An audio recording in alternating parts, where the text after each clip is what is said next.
From the PEP Radio Newsroom, these are the stories we are covering at this hour.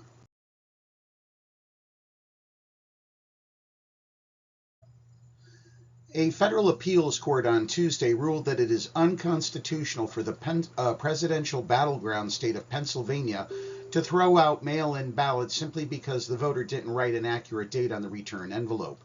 The unanimous decision by the Third U.S. Circuit Court of Appeals ordered Pennsylvania to stop throwing out such ballots and upheld the decision earlier this year by a federal judge in Pittsburgh. In its 55-page opinion, the three-judge panel said it had to weigh the state's interest in throwing out the ballots against the constitutional right to vote.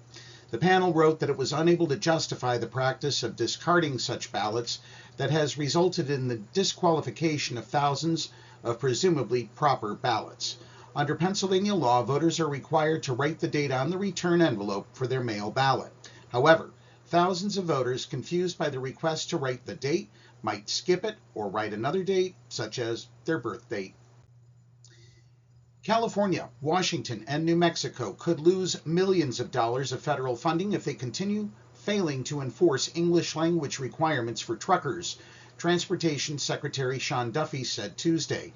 An investigation launched after a deadly Florida crash involving a foreign truck driver in the country illegally who made an illegal U-turn on August 12th found what Duffy called significant failures in the way all three states are enforcing rules that took effect in June after one of Trump's executive orders.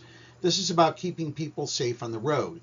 Your families, your kids, your spouses, your loved ones, your friends. We all use the roadway, and we need to make sure that those who are driving big rigs, semis, can understand the road signs, that they've been well trained, Duffy said. The president opened his cabinet meeting today, overstating the case for how U.S. manufacturing has improved during the first months of his second term. He claimed gas prices are lower than they actually are at gas pumps. He lambasted one of his frequent environmental targets in windmills, and also talked about how domestic production for things like automobiles may soon improve because of his policies. As Trump talked, cabinet members silently listened. At one point, Trump acknowledged them. I hope this table gets the credit for what's happening, all of the credit, he said. As he was running down the list of his accomplishments during his presidencies, Trump boasted about the success of Operation Warp Speed as his vaccine-skeptic Health and Human Services Secretary leader sat near him. Operation Warp Speed was an effort in Trump's first term that expedited the development and distribution of the COVID-19 vaccine. But Health and Human Services Secretary Robert F. Kennedy Jr. has effectively stopped development of the advancement of the mRNA vaccine, which were developed in response to the deadly 2020 pandemic. Operation Warp Speed, people say, is it one of the greatest achievements ever in politics, in the military? Trump said during a cabinet meeting on Tuesday, because it was almost a military procedure.